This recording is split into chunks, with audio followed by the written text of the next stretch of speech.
چند روز قبل اچانک سوشل میڈیا پر ایک خاتون کی ویڈیو وائرل ہونا شروع ہوتی ہے۔ مرحومہ نادیہ رو رو کے مبینہ طور پر خودکشی سے قبل ریکارڈ کی گئی ایک ویڈیو میں گجر خان کے چند لوگوں عدیل جیولر، موسیٰ جیولر، جواد نامی کسی بینک کے اہلکار اور دولتالہ سے تعلق رکھنے والی ایک خاتون شبانہ کا نام لیتے ہوئے یہ الزام لگایا کہ ان سب نے مل کر کس طرح مرحومہ کو ایسے جال میں پھنسایا کہ جس سے نکلنے کا واحد ذریعہ اس کی موت کی صورت ہی تھا۔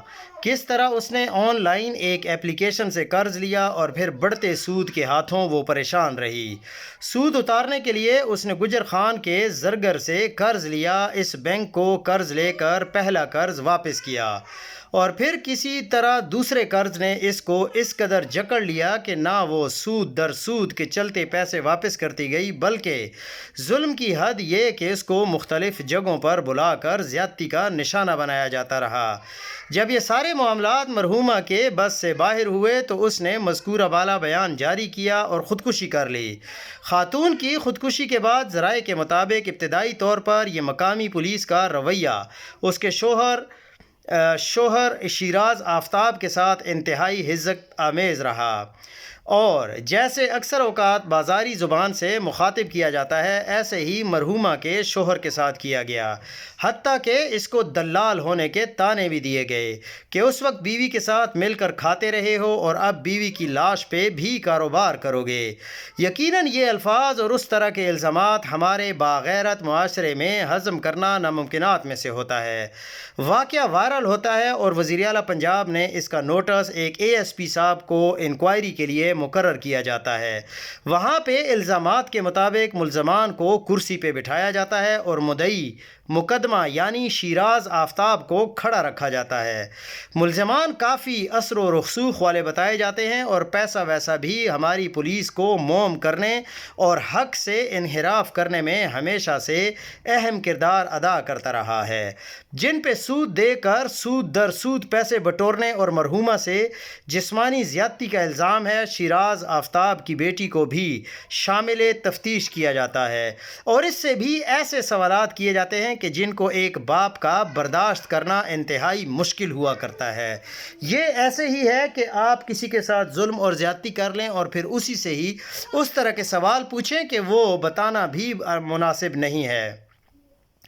یہ الزامات بعد میں وائرل ہونے والی اس ویڈیو میں لگائے جاتے ہیں جو شیراز آفتاب مبینہ طور پر اپنی خودکشی سے پہلے بنا رہا ہوتا ہے۔ جی ہاں، اپنی بیگم نادیہ کی خودکشی کے بعد اس کا شوہر شیراز آفتاب بھی خودکشی کر لیتا ہے۔ جب یہ خبر وائرل ہوئی، اس ویڈیو کے سامنے آنے اور ویڈیو میں کی گئی شیراز آفتاب کی گفتگو سے جہاں انتہائی کرب کی کیفیت کا شکار ہوا، وہیں اس نظام کے چلانے والوں پہ تھو کے جذبات بھی ابھر کر سامنے آئے۔ سود کے بارے میں شریعت کے احکامات سے کون ناواقف ہے؟ کیا سب کو نہیں معلوم کہ سودی نظام کو بالواسطہ اللہ کریم سے جنگ سے تشبیہ دی گئی ہے؟ رسول اللہ صلی اللہ علیہ وسلم نے سود کھانے والے، سود لکھنے والے اور سود کی گواہی دینے والوں پر لعنت فرمائی ہے اور کہا ہے کہ وہ سب برابر ہیں۔ کتنے لوگ ہیں جو آئے روز ان استحصالی کمپنیوں کا شکار ہو کر اپنی جان دے رہے ہیں۔ پیچھے رہنے والوں کے لیے جیتے ہوئے بھی مرنے کا مقام ہوا کرتا ہے۔ آپ تخیل میں لائیں نا اس بچی پہ کیا گزر رہی ہوگی کہ جس کی آنکھوں کے سامنے 3 دن میں ماں اور باپ دونوں گئے اور کس قدر بے بسی اور کرب کی حالت میں خودکشی پر مجبور ہوئے۔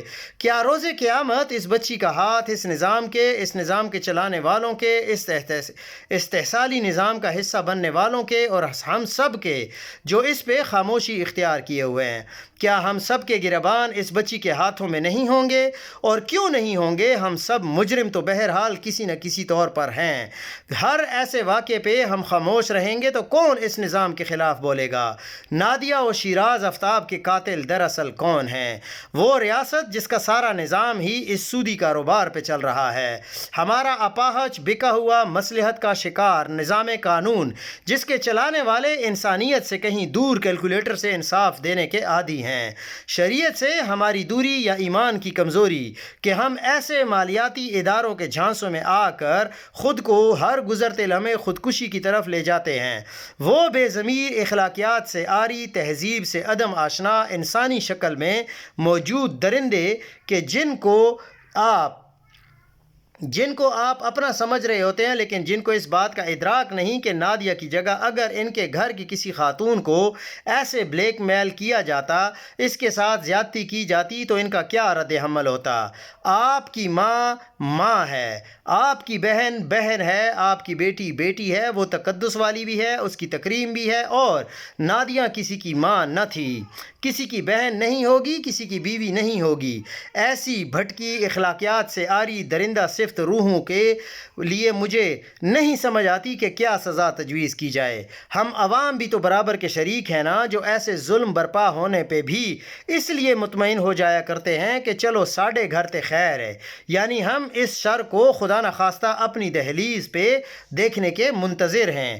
ہزاروں سوالات ایسے ہیں کہ جن کے جواب شاید ہمیں کبھی نہ ملیں، اور ہم بھی وہ سوالات اپنے دلوں میں لیے ابدی سفر کی طرف روانہ ہو جائیں، جیسے ہمارے آباء و اجداد کے ساتھ ہوا۔ مگر سوچنے مقام یہ ہے کہ آخر حل کیا ہے؟ حل بہت آسان ہے۔ وہ یہاں بالخصوص میں ان گھریلو خواتین سے مخاطب ہوں گا جو سوشل میڈیا پہ نظر آنے والے ان اشتہارات کی وجہ سے مختلف پلیٹ فارم سے چھوٹے چھوٹے قرض لیتے ہیں اور پھر سود در سود کی ایسی دلدل کا شکار ہوا کرتے ہیں کہ جہاں سے واپسی کوئی نہیں۔ اور ایک دفعہ آپ ان بھیڑیوں، ان درندوں کے نرغے میں آئے نہیں کہ انہوں نے آپ کا مالی، جسمانی اور روحانی استحصال کیا نہیں۔ اگر آپ کسی مالی پریشانی کا شکار ہیں بھی تو جو مملکت خداداد کا ہر دوسرا شہری ہے، ماشاءاللہ حکمران ہمیں ایسے ملے ہیں جنہوں نے دو ہی کام کیے ہیں: ایک اپنے ذرائع آمدن کو وسیع تر کیا ہے، دوم اپنی اولادوں کو نسل در نسل ہم پر مسلط کرنے کی محنت کی ہے۔ اور جب معاشی حالات یہ ہوں تو عوام کرے بھی کیا؟ لیکن اتنی گزارش کروں گا کہ کسی کے سامنے ہاتھ پھیلا لیں، مگر خدا را ان فراڈیوں، استحصالی سودی نظام کے تحت چلنے والے اداروں کے جانسے میں مت آئیں۔ آج الفاظ میں بے ربطگی قبول ہے، مگر کانپتے ہاتھوں کے ساتھ اتنی استدعا ہے کہ خدا را اپنے بچوں، اہل و عیال کی سرگرمیوں پر نظر رکھیں، ان کو ان بھیڑیا صفت نظروں، سوچوں اور درندہ سے اپروچوں سے بچائیں، ورنہ نادیہ اقبال اور شیراز اقبال کی شکل میں جنازے آپ کے منتظر ہیں، اور منتظر رہیں کہ خدا نخواستہ کب یہ شر آپ کے دروازے پر بھی دستک دے سکتی ہے۔